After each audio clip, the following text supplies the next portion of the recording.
चलिए नमस्कार सभी छात्र कैसे हैं। और आज फिर एक नए वीडियो में अध्याय 12 से 12.1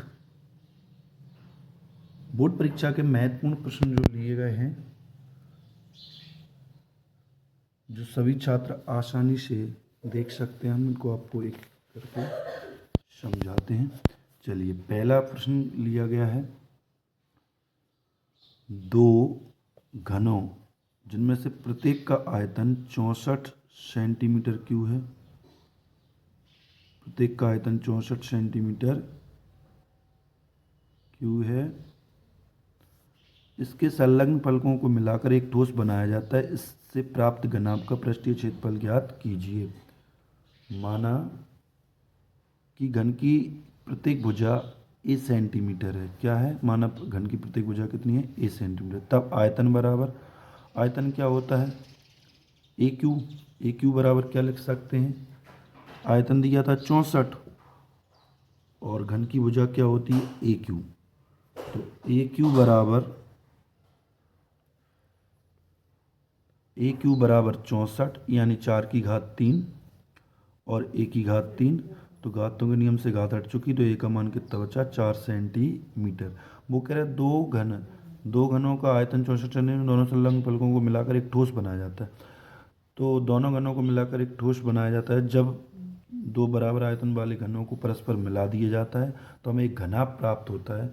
अर्थात या तो लंबाई बढ़ेगी या चौड़ाई बढ़ेगी या ऊंचाई, कोई भी एक चीज़ बढ़ेगी। तो हमने लंबाई के अनुरूप बढ़ाया गया तो L प्लस एल यानी क्या होगा? 4 प्लस 4। एक भुजा 4 सेंटीमीटर है, सारी भुजाएं बराबर होंगी, तो कितनी हो गई? 8 सेंटीमीटर। बी यानी चौड़ाई भी 4 सेंटीमीटर, ऊंचाई भी कितनी? 4। तो घनाभ का पृष्ठीय क्षेत्रफल का सूत्र होता है 2LB/BH प्लस HL। इसका फॉर्मूला था, L का मान 8 रखा, B का मान 4, B का मान भी 4, H का मान भी 4, H का मान 4 और L का मान 8। ब्रैकेट के बाहर कितना था? 2। तो 4 का गुणा 8 में करेंगे कितना होगा? 32। 4 चौको 16, 8 चौको 32, 32 दूनी 64, 64 में 16 जोड़ेंगे 80 हो गया। 80 का गुणा 2 में करेंगे तो 180 सेंटीमीटर क्यूब। तो घनाभ का पृष्ठीय क्षेत्रफल हमको ज्ञात करना था। तो घनाभ का पृष्ठीय क्षेत्रफल कितना होगा? पता चला 180 सेंटीमीटर स्क्वायर। तो ये घनाभ का पृष्ठीय क्षेत्रफल ज्ञात हो गया। जब दो घनाभों को प्रत्येक के आयतन, दो घनाभ थे जिनका प्रत्येक का आयतन कितना था? 64 सेंटीमीटर क्यूब। इस तरीके से हमको ये क्वेश्चन करना था। इसके बाद अगला क्वेश्चन महत्वपूर्ण प्रश्न है परीक्षा के लिए। हम देख सकते हैं क्या है। एक खिलौना जिसकी त्रिज्या 3.5 सेंटीमीटर वाले एक शंकु के आकार का एक खिलौना है, जो उसी त्रिज्या वाले एक अर्धगोले पर अध्यारोपित है। इस खिलौने की संपूर्ण ऊंचाई 15.5 सेंटीमीटर। इस खिलौने का संपूर्ण पृष्ठीय क्षेत्रफल क्या करना है? ज्ञात। शंकु की त्रिज्या, खिलौना जो है वो किस आकृति का? शंकु की आकृति। और शंकु यानी बर्थडे वाली जो टोपी होती है उसी आकृति का शंकु का एक शेप लें तो शंकु की त्रिज्या यानी r बराबर 3.5 सेंटीमीटर है। तो ये त्रिज्या पता चल गई और संपूर्ण पृष्ठीय क्षेत्रफल अपन को दिया हुआ था। तो संपूर्ण पृष्ठीय क्षेत्रफल यानी संपूर्ण ऊंचाई दी है 15.5 और जिसमें हमें r का मान पता चल गया। तो क्या होता है संपूर्ण ऊंचाई? h plus r। ये हमने चित्र बनाया है, देखिए क्या कह रहे थे। एक अर्धगोला था, एक खिलौना एक अर्धगोले के आकार का था और एक अर्धगोला यानी कटोरे जैसे आधा गोला है, उसके ऊपर एक शंकु है। ये शंकु की त्रिज्या, ये अर्धगोले की त्रिज्या है और ये इसकी ऊंचाई है। तो इस पूरे खिलौने की अर्धगोला और शंकु टोटल ऊंचाई ज्ञात करेंगे हम। तो टोटल ऊंचाई थी 15.5। यहाँ से यहाँ तक की टोटल ऊंचाई कितनी थी? 15.5। 15.5, ठीक है। h प्लस आर बराबर 15.5 और r यानी त्रिज्या हमको पता है, ये वाली भुजा हमको पता है त्रिज्या। तो 3.5 थी, 3.5 उस तरफ घटाएंगे, 15.5 में 3.5 घटाएंगे तो 12 सेंटीमीटर बचेगी। यानी शंकु की जो ऊंचाई यहाँ से लेकर यहाँ तक का मान कितना होगा? 12 सेंटीमीटर। तब शंकु का वक्रपृष्ठीय क्षेत्रफल, शंकु के वक्रपृष्ठीय क्षेत्रफल का सूत्र क्या होता है, पाई आर एल। लेकिन एल यानी त्रिज्या ऊंचाई तो हमें पता नहीं है, तो त्रिज्या ऊंचाई के लिए फॉर्मूला क्या होता है, पाई आर एल, और एल की जगह रख सकते हैं हम अंडर रूट में H square plus R square, ये फॉर्मूला होता है। पाई का मान 22/7 रखा, आर का मान 3.5 है, एच का मान कितना है 12 जो हमने अभी निकाला था, तो 12 का स्क्वायर, और आर का मान कितना है 3.5 का स्क्वायर। तो ये 10 हटा दिया तो 10 आ गया, 12 का वर्ग 144, इसका वर्ग करेंगे तो 12.25 हो जाएगा, और इनको जोड़ेंगे तो 156.25 आएगा, जो लगभग में अगर हम बाहर निकालेंगे, ये इधर तो कुछ नहीं करना, लगभग में 12.5 आएगा, जो 144 के समथिंग रहता है। तो 12.5 निकालेंगे, बाहर जो निकलेगा तो 35, ये 22/7, 7 से ये कटेगा तो कितनी बार कट रहा है, 5 बार, और 5 दूनी कितना होगा 10, 7 पना 35, 5 दूनी 10,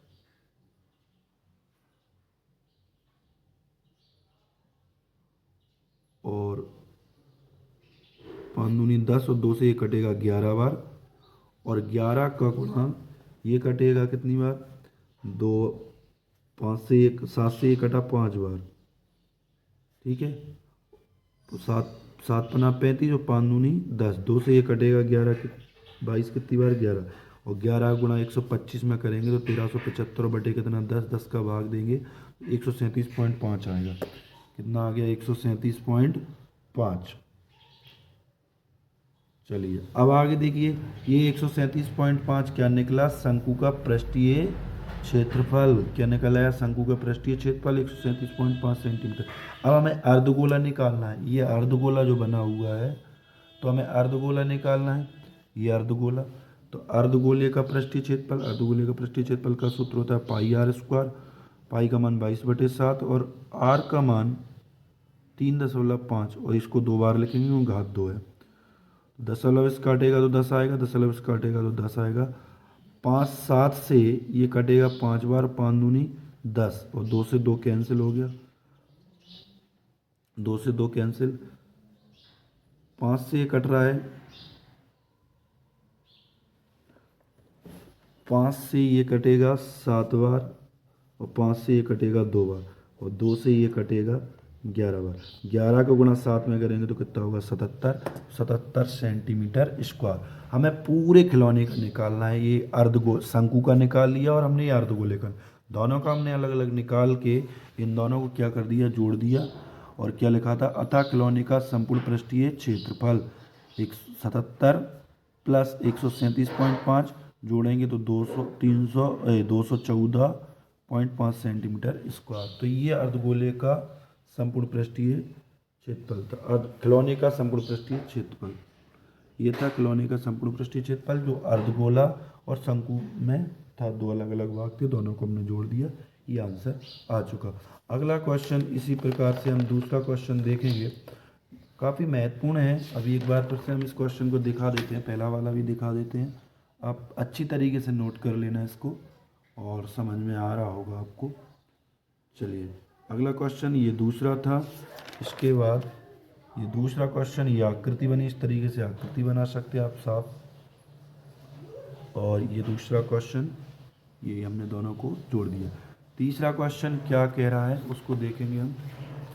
देखिए तीसरा क्वेश्चन क्या है, दवा का एक कैप्सूल एक बेलन के आकार का है, दवाई का एक कैप्सूल है दवा वाला, और किस आकृति का होता है, बेलन जैसी आकृति का होता है, ये तो सभी को पता है, जिसके दोनों सिरों पर एक एक अर्धगोला लगा हुआ है, दोनों सिरों पर एक अर्धगोला है, आधा गोलाकार है, अर्धगोला है लगा हुआ है, पूरे कैप्सूल की लंबाई जो यहाँ से यहाँ तक की लंबाई है, पूरे कैप्सूल की लंबाई 14 mm है, और उसका एक व्यास है 5 mm, और उसका पृष्ठीय क्षेत्रफल हमको क्या करना है, ज्ञात करना है, पृष्ठीय क्षेत्रफल हमें ज्ञात करना है। तो जो व्यास दिया था, व्यास की आदि क्या होती है, त्रिज्या, तो एक सिरा 5 mm था, तो इसका आधा करेंगे तो 2 mm बचेगा, तो 2.5 mm ये हो गया, 2.5 mm हो गया, यानी ढाई ढाई जोड़ेंगे तो कितना होगा 5 इस आकृति में, और 5 अगर 9 में जोड़ेंगे तो कितना हो जाएगा 14। यानी ये कन्फर्म हो चुका, व्यास की आधी क्या होती है त्रिज्या। तो यहाँ से जो भाग है ये काय का भाग था त्रिज्या, या इस वाले भाग की बात करें, ठीक है, अगर गोले को जोड़ेंगे। माना कि बेलन की त्रिज्या r है और ऊंचाई कितनी है h। जब दोनों सिरों पर अर्धगोले स्थित है तो जिनका व्यास 5 mm था, अर्थात r बराबर 5/2, यानी r का मान कितना हो गया 2 mm। बेलनाकार कैप्सूल की लंबाई h बराबर फॉर्मूला होगा जो टोटल लंबाई थी वो, और 2.5 प्लस 2.5 ब्रैकेट के पार क्या था माइनस, इनको दोनों को जोड़ेंगे तो 5 होगा, 14 में से 5 घटाने यानी h क्या बचेगा 9।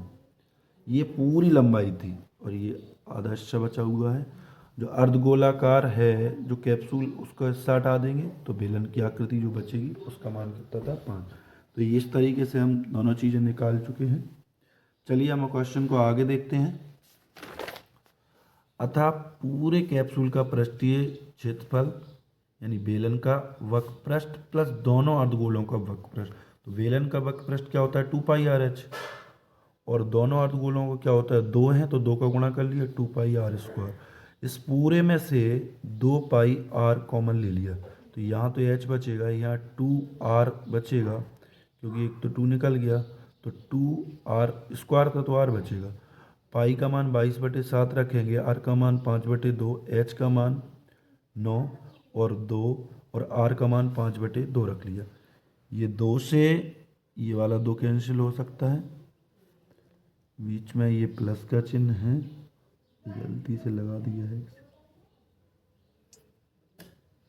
चलिए तो ये 2 से 2 कैंसिल हो सकता है, और ये क्या होगा 2 से 2 ये कैंसिल हो गया तो 22/7 बचा गुणा 5, 2 से 2 ये कैंसिल हो जाएगा तो ये 9 और 5 कितने होंगे 14, और 14 पंचे कितने होते हैं 70, या फिर इनको अपन कैसे काट सकते हैं 7 से काटा, 7 से कटेगा तो कितनी बार 2 बार, 7 दूनी 14, और 14 का 7 दूनी 14, 5 दूनी 10, और 10 का गुणा 22 में करेंगे तो कितना होगा 22 में करेंगे तो 220 mm। तो ये आ चुका है खिलौने का पूरे कैप्सूल का पृष्ठीय क्षेत्रफल। बेलन और दोनों अर्धगोलों को हमने जोड़ा तो कितना आया 200 mm²। ठीक है, चलिए आज का ये अंतिम क्वेश्चन इस प्रश्नावली का, और काफ़ी महत्वपूर्ण प्रश्न हमने लिए हैं। आप इन्हीं महत्वपूर्ण प्रश्नों को देखते रहिए, मैं गारंटी लेता हूँ आप बहुत अच्छे से नंबर लेके आ सकते हैं मैथ में।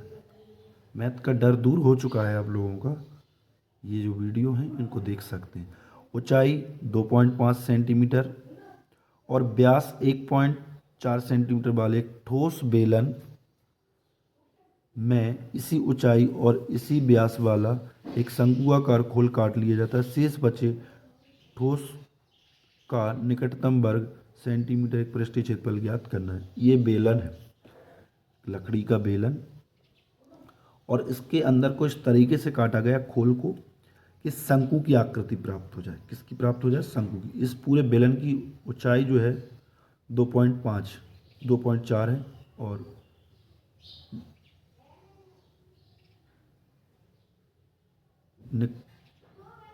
व्यास जो था वो 1.4 सेंटीमीटर था।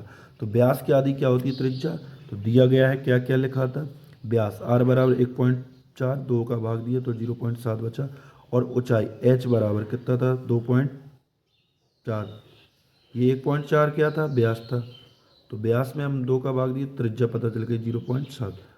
इसके बाद ये क्या है ऊंचाई है, ऊंचाई h बराबर कितना 2.4 सेंटीमीटर। बेलन की ऊंचाई तथा बेलन की त्रिज्या के समान है। बेलन की जो ऊंचाई है वो बेलन की त्रिज्या कैसी है समान है, तथा शंकु काटा गया है। एक ही ऊंचाई के हैं बेलन और शंकु, सबकी त्रिज्याएं कैसी होंगी समान। तो जो बेलन की ऊंचाई थी वही शंकु की ऊंचाई, तो शंकु की ऊंचाई h बराबर कितनी होगी 2.5, और जो बेलन की त्रिज्या है वही शंकु की त्रिज्या। तो बेलन की त्रिज्या कितनी थी 0.7, तो बेलन की त्रिज्या 0.7 है, तो शंकु की त्रिज्या भी कितनी होगी 0.7। मतलब बेलन की ऊंचाई तथा बेलन की त्रिज्या के समान है। बेलन की जो ऊंचाई है वो बेलन की त्रिज्या के समान तथा एक ही शंकु काटा गया है। चलिए देखिए, तो शंकु की त्रिज्या ऊंचाई L बराबर h² प्लस r²। ये फॉर्मूला होता है त्रिज्या ऊंचाई का। तो इसमें हम मान रख सकते हैं, जैसे हमने इसमें मान रखा, ये h का मान 2.5 2.4 और r का मान 0.7, इसका वर्ग करेंगे तो 5.76 होगा और इसका वर्ग 0.94, दोनों को जोड़ेंगे 6.25 हो जाएगा, बाहर निकलेगा 2.5। अब हमें क्या निकालना है ये देखना है।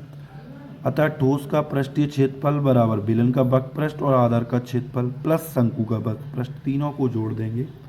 और ये हम तीनों अलग अलग निकालते तो काफ़ी क्वेश्चन बड़ा हो जाता, तो हमने तीनों को जोड़ दिया। अतः ठोस का पृष्ठीय क्षेत्रफल बेलन का वक्र पृष्ठ और आधार का वक्र पृष्ठ प्लस शंकु का वक्र पृष्ठ। तो बेलन का वक्र पृष्ठ क्या होता है 2πrh और आधार का πr², शंकु का πrl। यहाँ से πr कॉमन आ रहा है तो ये बचेगा 2h और ये बचेगा r, यहाँ क्या बचेगा l। इनके मान रखे, पाई का मान 22/7, r का मान 0.7, h का मान 2.4 था, r का मान 0.7, l का मान, इसका गुणा इसमें करेंगे तो 4.8 होगा। इधर कुछ नहीं, दशमलव हटा दिया, बाकी पूरा वैसे कि वैसे। 0.7 था, इधर 2.5, इन सब को जोड़ेंगे तो ये होगा 7 और 5 12, 12 और 8 20, 20 की कितनी आ गई 0, हासिल कितनी आ गई 2, 2 2 4 और 4 8, तो 8.0 हो गया, नहीं 8 हो गया। 7 से 7 कैंसिल, 7 से 7 कैंसिल, 8 का गुणा 2 में करेंगे तो कितना होगा 176, 176 में 10 का भाग देंगे 17.6 सेंटीमीटर स्क्वायर। तो ये था जो हमको निकालना था निकटतम वर्ग सेंटीमीटर में पृष्ठीय क्षेत्रफल। तो हमने ये पृष्ठीय क्षेत्रफल हमने इस क्वेश्चन का इस तरीके से निकाल दिया। आप इसी तरीके